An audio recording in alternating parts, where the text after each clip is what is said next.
Good morning. I'm ICE Enforcement and Removal Operations Executive Associate Director Marcos Charles. Thank you for joining us this morning as we keep the public current on the status of Operation Metro Surge. As you know, DHS has arrested over 10,000 illegal aliens in Minnesota in the past year and over 3,300 illegal aliens since we launched Operation Metro Surge on November 29th. But instead of discussing statistics, we're going to discuss it's important to know that there is a cost for everything, and the cost of Minnesota's sanctuary policies is steep. ICE is in the Twin Cities to remove criminal illegal aliens who have been released from jails and prisons despite the risks they pose to the public. The people we've arrested here are not people you want living next door to your families, your children, your parents, or your best friends. They're criminals like Salvadorian criminal illegal alien Carlos Antonio Flores Miguel, an MS-13 gang member and registered sex offender with a final order of removal from 2021.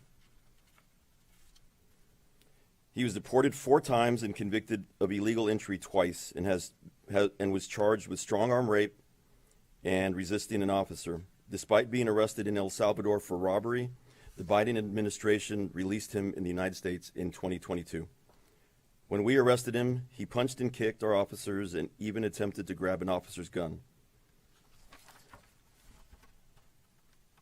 I don't know if it's up there, but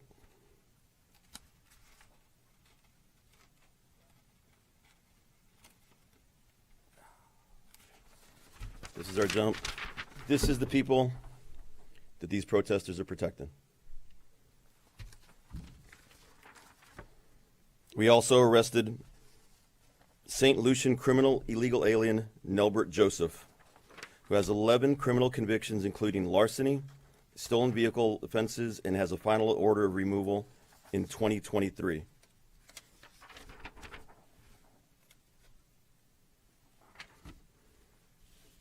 We picked up Cuban criminal illegal alien Ivan Rodriguez Lopez, who has a final order of removal from 2018 and was convicted of assault, possession of methamphetamine, theft, and burglary. He also has prior charges for neglect or endangerment of a child and a DUI.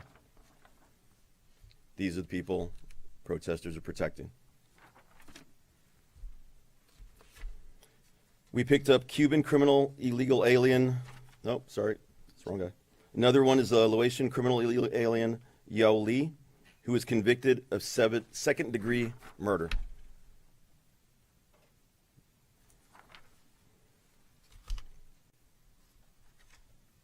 And a Mexican criminal illegal alien, Pedro Laguna Cruz, who has multiple DUI convictions and a conviction of possession of controlled substance.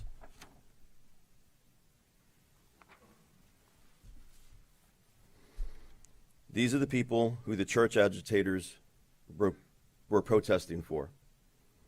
These are the people the violent agitators ramming our vehicles and attacking our officers are trying to defend. It's easy to debate immigration enforcement when it's abstract, but behind every one of these arrests is someone who committed a crime that put your friends, family, neighbors, community in danger. The public deserves to know exactly who ICE has taken off the streets and why we're here today. It's my responsibility to make sure everyone understands that ICE is only in this state to pick up the ball that local leadership has dropped. Today, I want to ask Governor Walz and Mayor Frey directly, please honor our immigration detainers that we've lodged against criminal illegal aliens in Minnesota, in the state's jails and prisons. Please work with us instead of against us. Please remember the victims whose voices are no longer here to speak for themselves. Please stop creating obstacles to keep Minnesotans safe. We're all on the same team, and our cooperation will save lives. I'd like to turn this over to Commander Greg Bovino. Thank you, sir. Thank you, sir.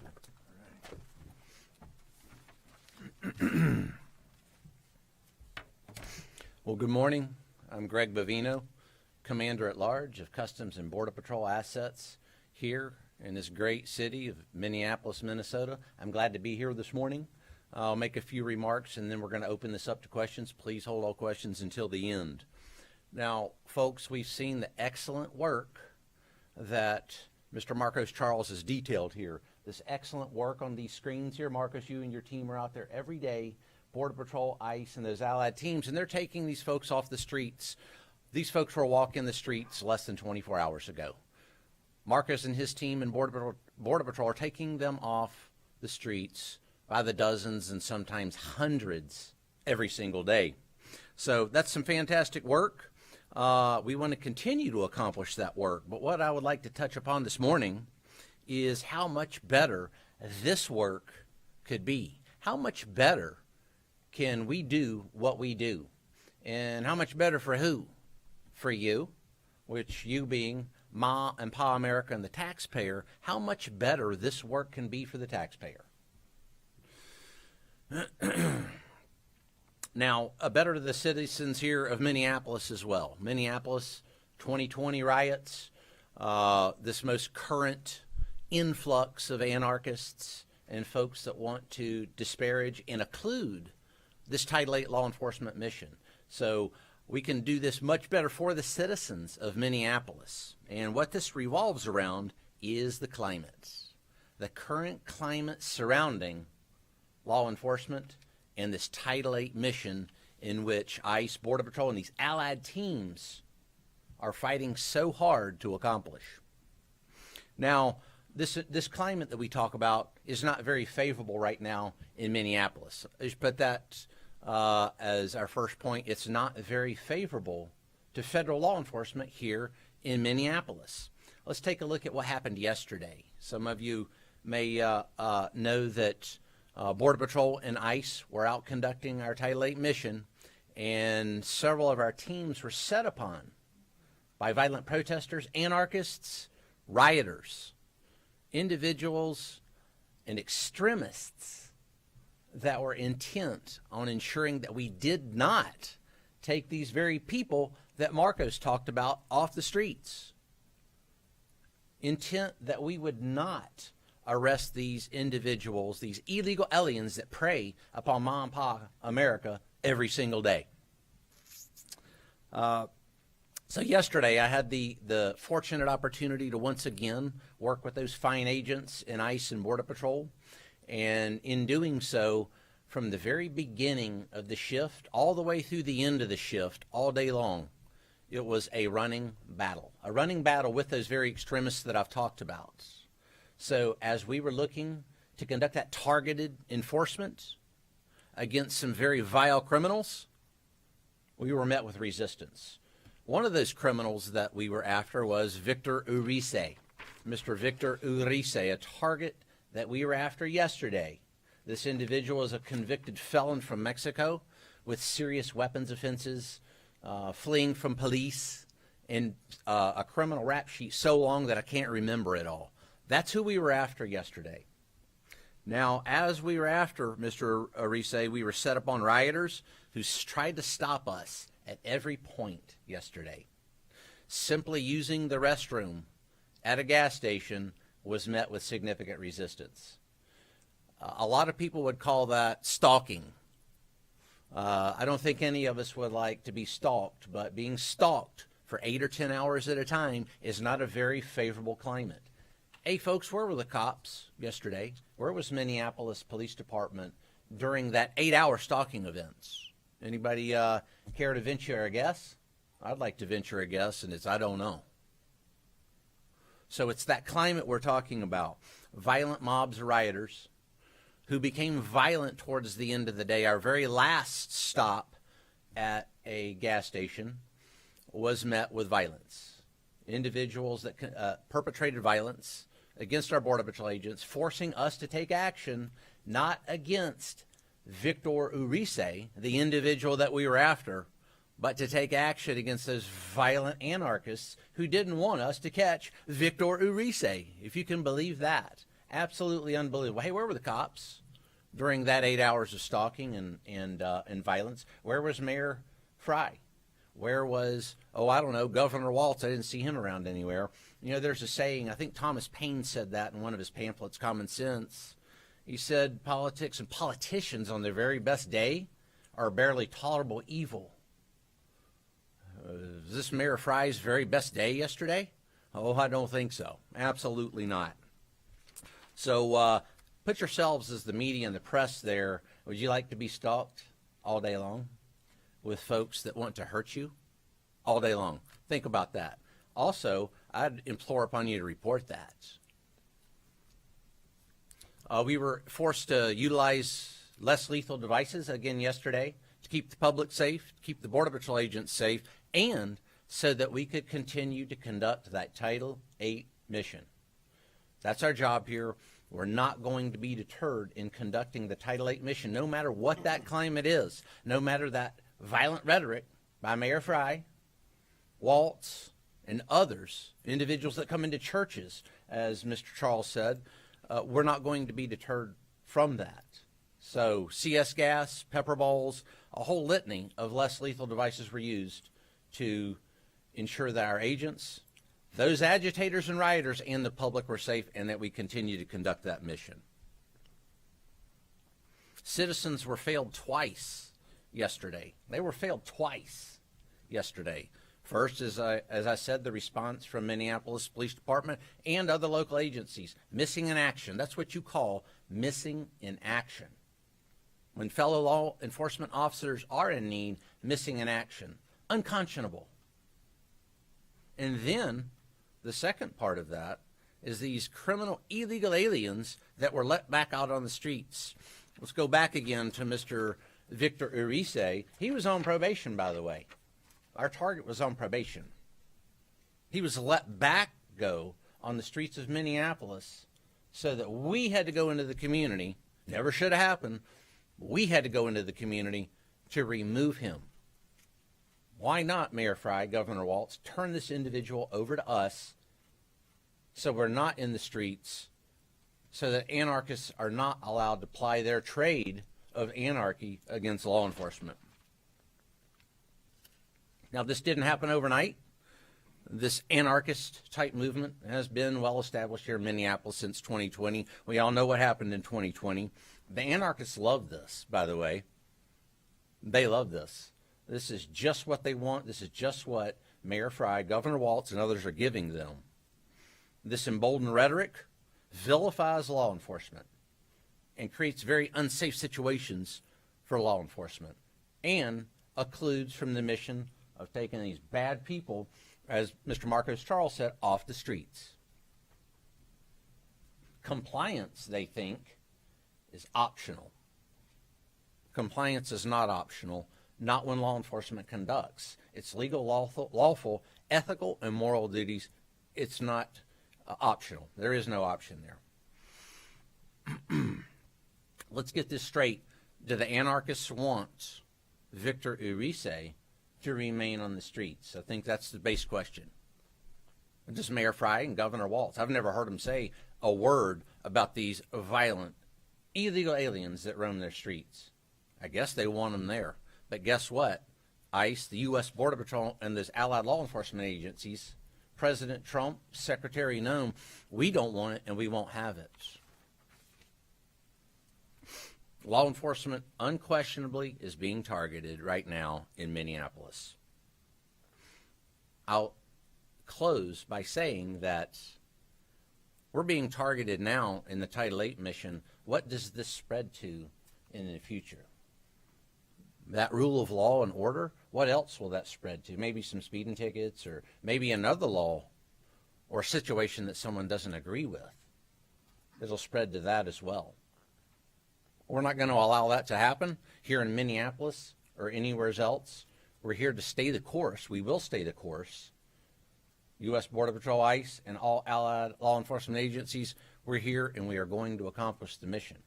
I'm glad to be here. Our agents are ecstatic to be here.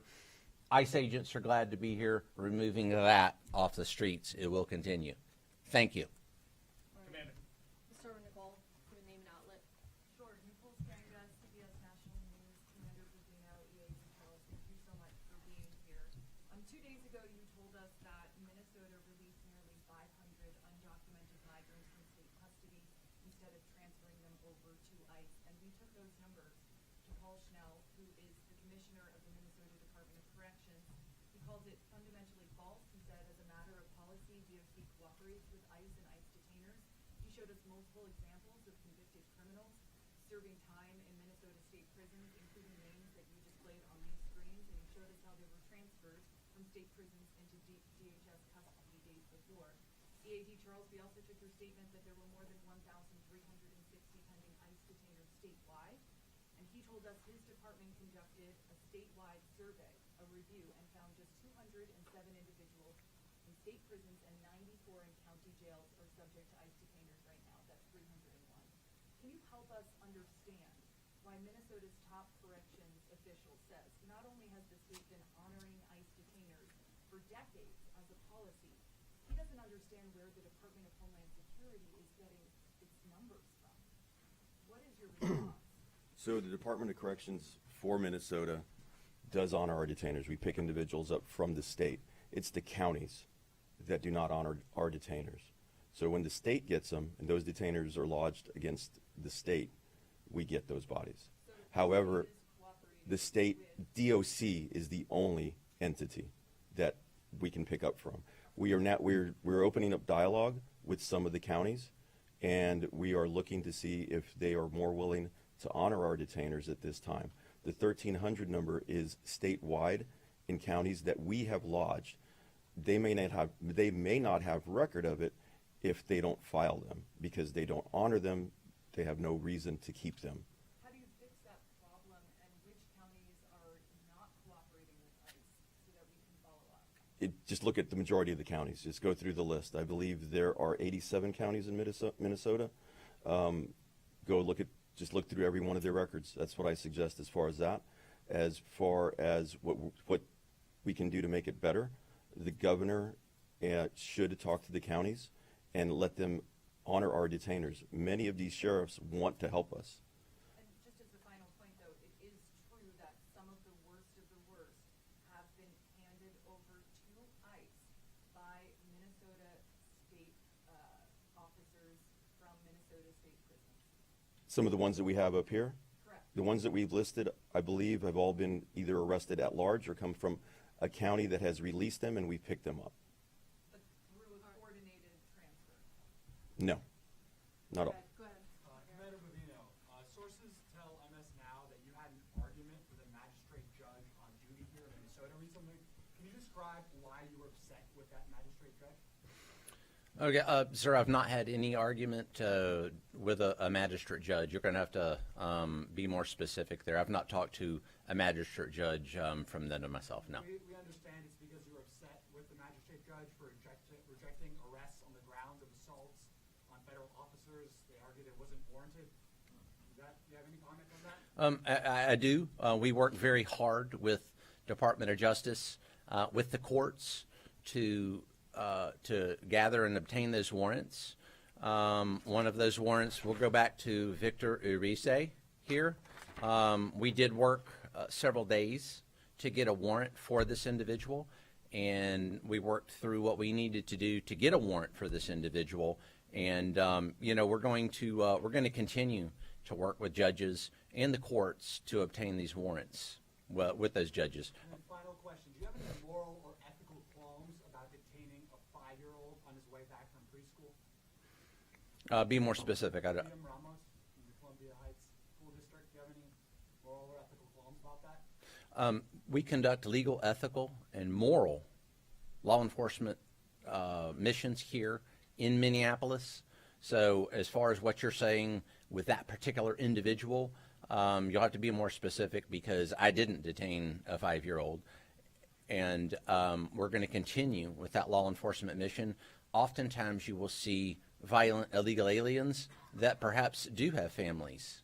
And those violent criminal illegal aliens are going to be arrested. I've got no qualms about making America a safer place when we arrest those illegal aliens. Next question. Commander Alex Capriello with News Nation. You talked a lot today about the hostile environment that your agents are facing.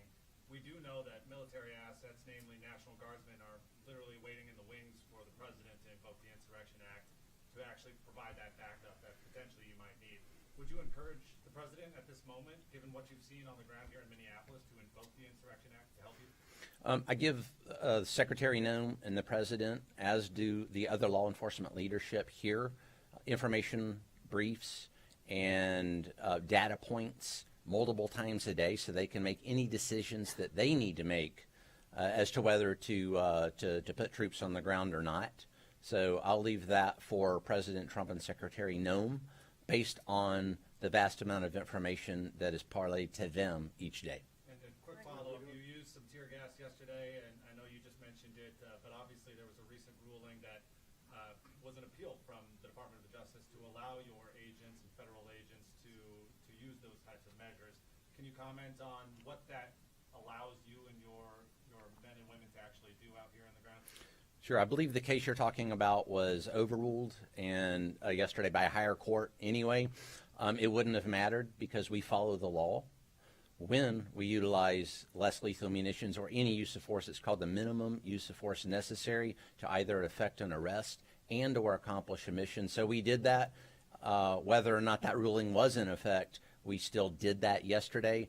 Our agents are being violently assaulted by agitators and anarchists, and the use of that less lethal is something that I always call more than exemplary. A great use of force yesterday to keep agitators, Border Patrol agents, and the public safe. Let's go again to that word less lethal. Less lethal. If we didn't have those less lethal munitions to utilize the minimum amount of force necessary to effect an operation and or an arrest, what's next? Go ahead, right here. Omar Jimenez with CNN. Just follow up on the federal way Marcos was detained with his father. The father, as our records show, is detained in Texas. Just can you confirm that the 5-year-old was also sent to Texas with that father and why he wasn't allowed to stay here in Minnesota? And just to follow up on that, you talked about the stalking as you described it. Are you saying you called for Minneapolis police help and they didn't respond? I'll go the second part of that first. As far as the stalking, Minneapolis Police Department's been called on several situations that they have not responded. Yes, by the patrol. Let me give you a specific example other than yesterday. Yesterday was 8 hours of that. But let me go specifically to 2 days ago. We had 2 off-duty agents in a restaurant eating. And they were descended upon by that violent mob, and the staff of that restaurant in downtown Minneapolis decided to try to lock them in the restaurant with those 40 to 50 agitators. Minneapolis Police Department was called. They never showed up. Our agents were in there for 45 minutes, and we called a tactical team that went out to extract those agents from that restaurant. So that's what we're up against.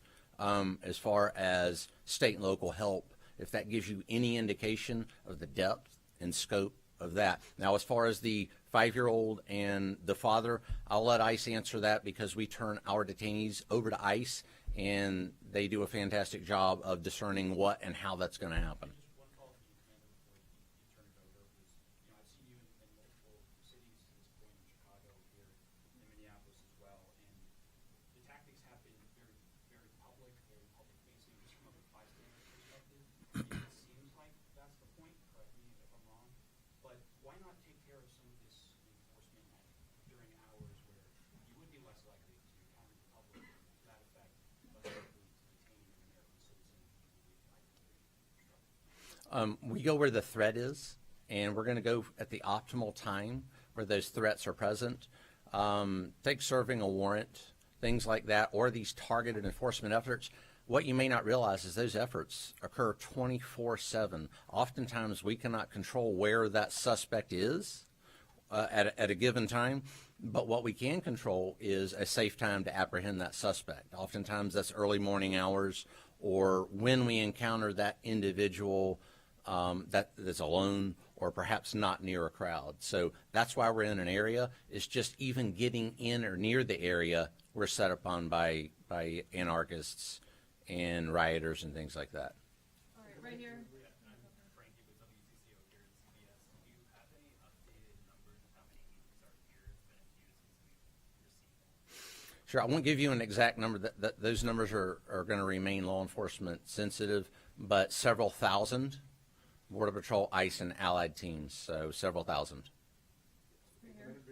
Or even with the Daily Caller, California Governor Gavin Newsom did take the stage at the World Economic Forum in Davos, speaking to world leaders. He actually took a direct shot at you.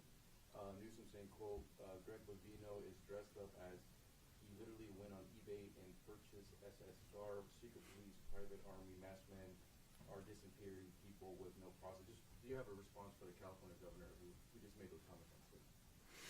Sure, Governor Newsom's had a long record of lying, and again, those are lies. I don't shop on eBay. This garb, as he quite uneloquently puts it, is a standard Border Patrol issue, has been since May the 28th, 1924. That's 101 years ago.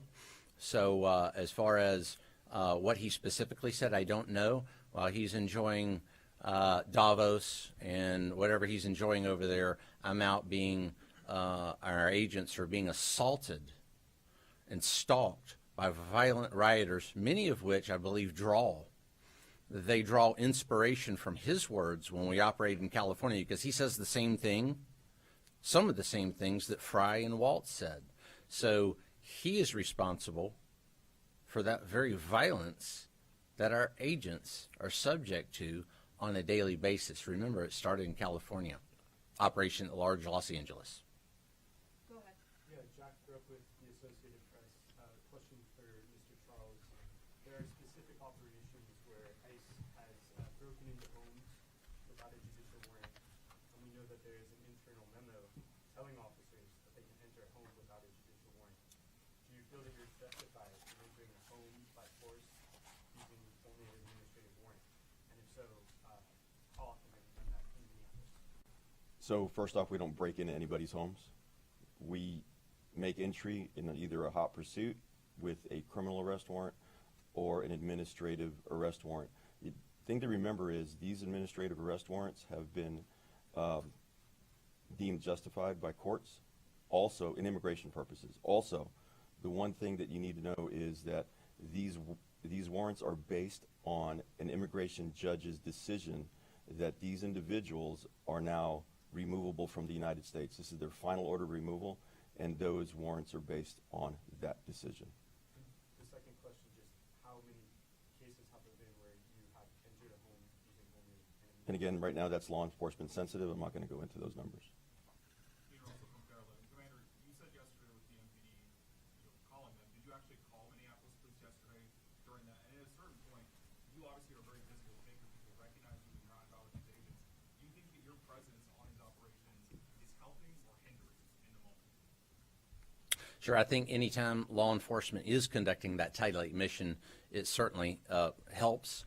As far as tactically helping yesterday, actually I do, and I'll explain that. Is that violent mob decided, perhaps because I was a bit more visible, to follow us. 16 other strike teams out in the field yesterday arresting dozens of those criminal illegal aliens were relatively free from that. So I believe if they want to focus their attention on me, that's better than focusing attention on those Border Patrol agents and ICE officers doing that lawful mission across Minneapolis. Did you and your teams call Minneapolis police yesterday? Yes, at some point, yes. All right, last question right here. Eric Shalou from KCB. Thank you for taking our questions. People in Minnesota want to know when this surge will end. Has there been a date set? Is there a certain number of people you want to apprehend before you decide to ease the surge? We've seen DOJ filings that put a number at over 60,000 people. Explain to folks how long you're going to be here and As Marcos's team and U.S. Border Patrol work together, and we continue to apprehend dozens, if not hundreds, of these criminal illegal aliens a day, we're going to continue conducting that mission. We're not going to put a date or a timeline to stop this mission's ongoing until there are no more of those criminal illegal aliens roaming the streets of Minneapolis. Is there a number, though? You have to have a file. There is a number, and it's called all of them.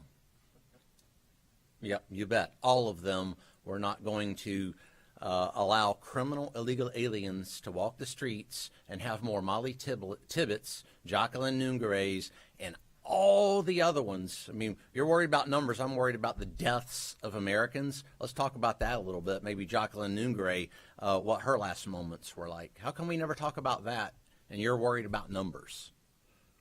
Wait, no, hold on. Numbers? Jacqueline Nungare. Numbers, but your numbers, Jacqueline Nungare, well, actually, we never hear about her or the other thousands of American citizens. I'm worried about that vastly more than a number or a date. We're going to make Mom and Pa America safe. President Trump is, Secretary Noem is, and we're going to get them all. Did that answer your question, sir?